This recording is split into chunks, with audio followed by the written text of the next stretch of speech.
With Glen Suitor joining us from the left coast. And Suits, I know you're a football guy, but I know you've covered lots of other things. Did they at TSN get you to cover a lot of Olympic events? Did they let you out of your football silo for that?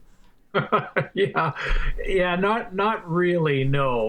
Not when it came to the Olympics. But I did early on in my career want to convince the brass at TSN that I could do more than just do the analysis of Canadian football, and that I could be a reporter and I could talk about the Canucks or, do whatever, whether Super Bowl for sure, which I covered a couple of them, and also reporting on the Canucks and things like that. So I saw a lot of hockey.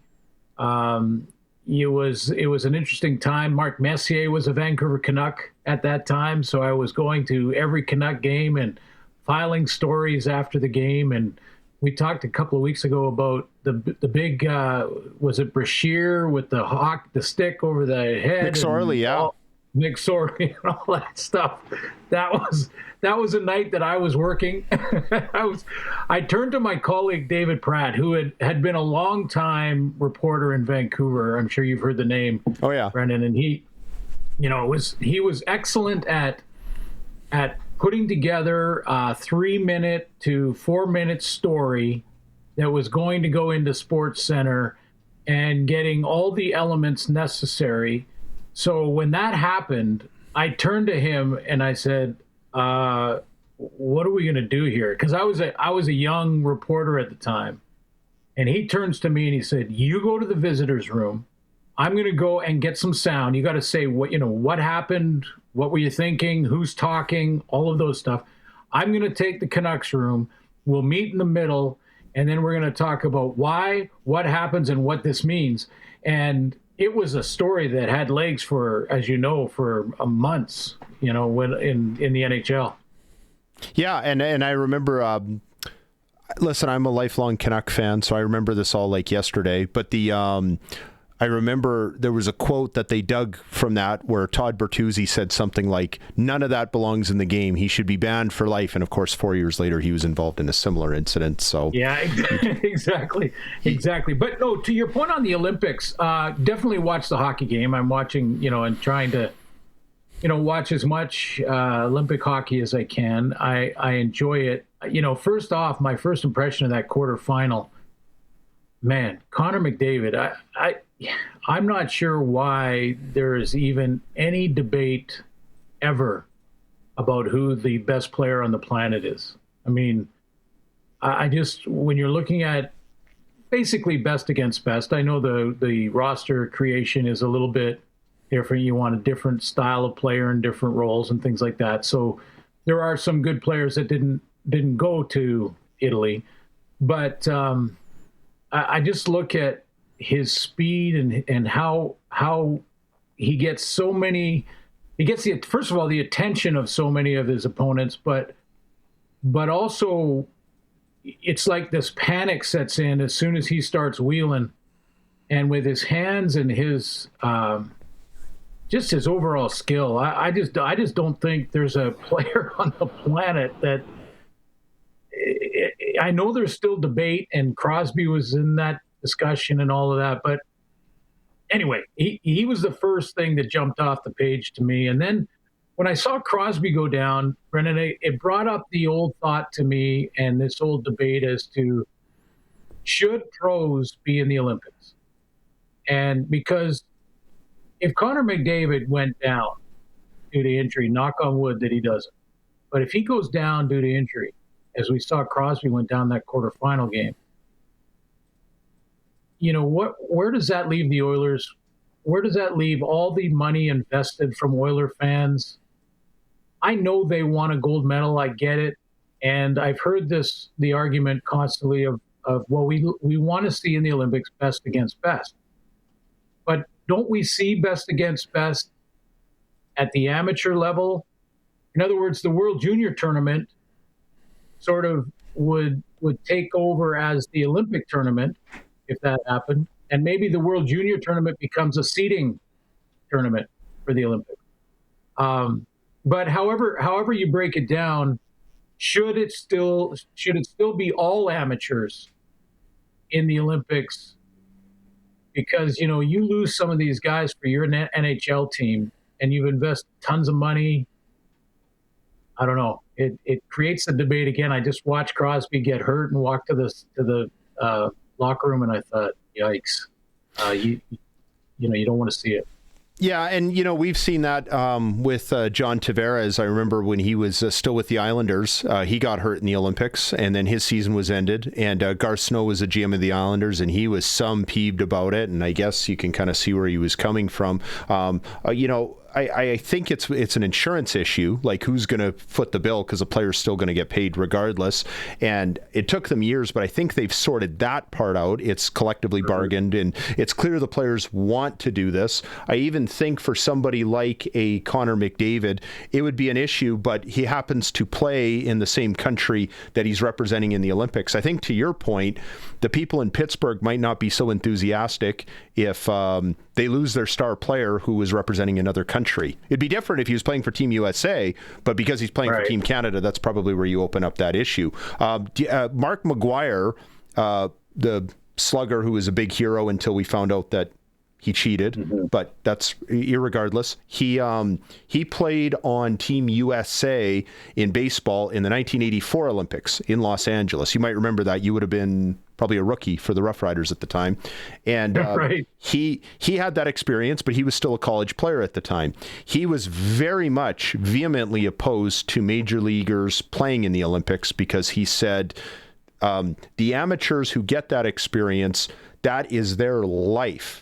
And for major leaguers, that's not their life. And I was thinking about at the Four Nations Cup last year when Wayne Gretzky came out. And remember, he got a lot of heat because he didn't put the jersey on and he just gave the little thumbs up. And I personally, just my view, I thought a lot of the heat was deserved.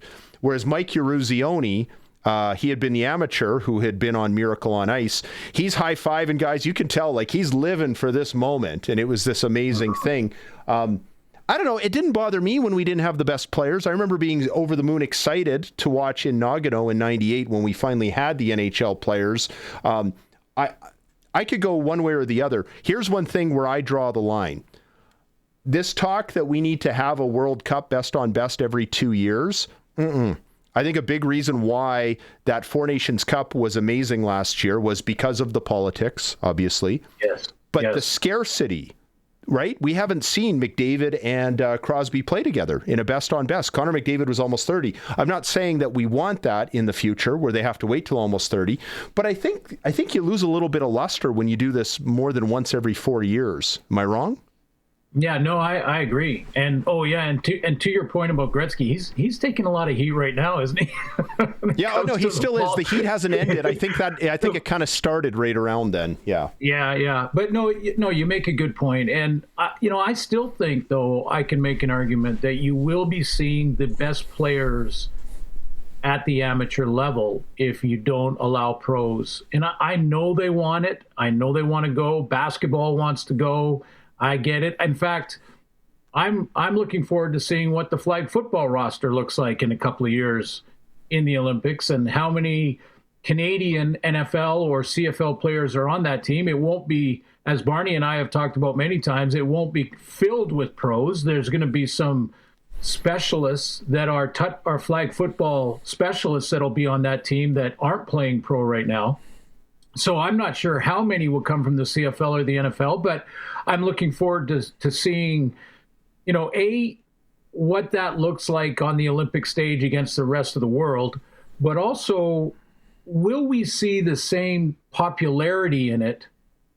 I think the genie's out of the bottle when it comes to the NHL being there because the Winter Olympics, the organizers are looking at that going, the ratings go through the roof when hockey is on. So, I think a lot of people watch the Olympics. They watch different events. Certainly if they have family attached or attachment with a friend or a colleague or someone that lives in your city, you're watching them in their sport. But when it comes to hockey, there's just mass appeal. I mean, better than anybody that the price for those tickets for the gold medal games and things like that are through the roof. And I don't even think they sell tickets for other events in a lot of ways. So, I think the genie's out of the bottle. I just wonder if that debate should come up again. I think about the investment made in a pro player, and we can't say guys that get paid anymore. We can't say that because you get paid in college now. So down some in the guys. States. Yeah, so some guys get paid big time in college down in the States now. So it's not about just getting paid. It's about once you've committed to the pro level and you're now representing a city or in some cases an entire province, the money that's invested in you from fans and from the organization, and yes, they're covered insurance. The player will be taken care of if he's hurt. But what happens to the team, especially in hockey, or, if our quarterback breaks his finger in a flag football tournament, it could affect that. He comes back. Let's say it's Nathan Rourke on Team Canada, and he follows through on a throw in flag football and breaks his index finger. Knock on wood, that doesn't happen. But what does the BC Lions season look like from there on? And that's where I start to wonder is, as much as they want to be in it, and I saw Crosby limping to the locker room and thought about what a difference maker Connor McDavid is, and thought, boy, I don't know if it should be young guys. Anyway, I don't know if that debate is dead in the water because the genie's out of the bottle, but the first thing that came to my mind when I saw Crosby go down. Well, and I have to confess, I'm like a lot of football fans. I haven't watched a lot of flag football, and I suspect the game is very, very different from the gridiron version. And I've heard, I think it was Joel Lipinski even caused a bit of a stir, and I think he said his words were taken a little bit out of context, but he suggested that it should be people who are focused on flag football, not gridiron football, who should go, and I think he has a reasonable point there. But let's just pretend that CFL players can all go, and they're going to go, or some of them. Is it negotiable at all that we have to stop the season for a month or 3 weeks? We can't play CFL games while some of the best players are at the Olympics, can we? Yeah, I think we are. I think the decision has basically been made that the season won't be interrupted. What they, I think, want to do, and what I've heard is that they want to try to get an idea from Coach LaPolice, who is the head coach of the Olympic flag football men's team, and to ask him basically what players in the CFL he's going to be interested in, and then from there try to put together the schedule so that it could help a team. Let's say there's 5 players in the CFL that go and play for the gold medal in flag football. Those 5 teams, it's 5 different teams, it's going to be impossible to give them the buys during the Olympic break, all 5 of them. But if it's only 2 teams, and you can work the schedule around it a little bit and give the BC, let's say it is Nathan Rourke, and you give the BC Lions a bye. He only misses 1 game, and they have to go on. I just don't think you can stop the season completely when there may only be 2 or 3 players. Remember, there's a lot of really good Canadian football players playing in the NFL too, so they're going to be looking at that. And to your point, and Barney has been adamant about this, there's going to be a lot of flag football specialists that are on that team. And I think they should be. I don't think you do it because of, they worked hard so far to do it. So therefore you want to put the best group you can put together to win a gold medal. So let's do that. Let's make that the priority, and not just because they've invested so much time in flag, then they deserve to go, and we're not going to put a better player there because, just because he's a pro. Let's not make that decision that way. But yeah, we'll see how many. I don't think they're going to stop the season though. They've already talked about that. And even if the CFL is compromised, which it would be, I'm sure it would be, as far as players being available, what have you. that's happened in other leagues too. Like in the NHL, I remember their experience in Nagano was actually, people forget their first experience was dreadful. Just the jet lag and players coming back, and some of them who didn't get hurt in the tournament, they just weren't 100% the rest of the year. And then I remember I happened to be in Windsor, Ontario during the 06 Olympics where Sweden won, and they allowed the Swedish players to go home and have a big party, as they should. They just won a gold medal, for crying out loud. And the Detroit Red Wings were without like Nick Lidstrom and a lot of their best players, and they just got thumped out on the West Coast. So I think that even if you're compromised, that doesn't mean, well, we just shut it down. That just means we work with it and try to come up with a better system. Yeah, exactly. I also think it's a nice platform for the best, 19-year-olds in the country in hockey. And all the other sports in the Olympics, basically, in the Winter Olympics, are amateur athletes. I know that a lot are getting paid and there's different things. And I heard your great debate today about why Canada's medal count is lower than we expect in Winter Olympics. And, to me, that discussion goes beyond just throwing money at it. That's important, and facilities are important.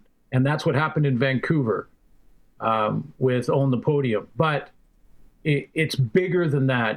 To me, it starts with the narrative. And Brendan, you and I are guys that need to be pushing the virtues of sport at the young age and how important it is for kids and how it transcends the game and teaches great, aspects of life. And your son or daughter is going to be a better citizen when they participate in sports. And I heard Gladiator talk about it. Colson, I'm calling him Gladiator because he's like thrilled. Gladiator. He's blushing. But I heard Colson say, kids in Norway are skiing when they're tiny, and that's why when the skiing events happen, they're very good at it and they're winning a lot of medals. And we got to get kids involved. But to me, it's even bigger than just doing it to win medals. It's also doing it because there is tremendous upside to getting kids, especially in team sports, but getting kids in any sport to teach them how to, eat properly and train their bodies properly and learn how it feels when you're uncomfortable in one area and pushing yourself to become better and what it means to be a great teammate. And all of those things creates discipline. And if you have self-discipline, you're going to become a better citizen. Not that you're perfect, but you're going to become a better citizen. So guys like us have to create that narrative more often. We're losing high school teams. We're losing high school sports. We're losing college football teams. I just saw SFU, after getting rid of Simon Fraser University football team, they're now getting rid of the hockey team and other sports. We're losing the sports because people are not hearing enough how important it is in creating great citizens. And that's, to me, that's the message that's got to get across. And not just that, but maybe not so much specialization at such a young age. You can play, I keep hearing from NHL players and retired baseball players, you can play other sports. You don't need to obsess about this one sport. And part of what makes a great Olympic team is that you have athletes in the different sports. Listen, on the one sport where I hope they keep the dream team alive is actually basketball, because I was against that when the U.S. was dominating everybody. But I almost wonder if it's actually been good for the sport worldwide, because now the parity is unbelievable in basketball. There's so many teams that are involved, and eventually teams like Canada, France, Austria, Spain will get the United States. But I totally hear what you're saying. I enjoyed the Olympics as much when it was, I remember 94 in Lillehammer was one of the favorite Olympics I ever saw, when we lost in the shootout, and we didn't really have NHLers on that team except maybe one or two, I think Peter Nedved. This is always a great time. Thanks for this. We'll talk again next week. Okay, we didn't even get to football. Well, a little flag football, but we're good.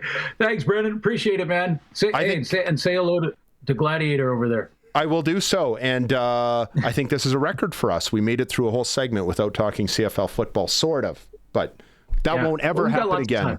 I promise. Lots of time, my friend. Okay, thank you.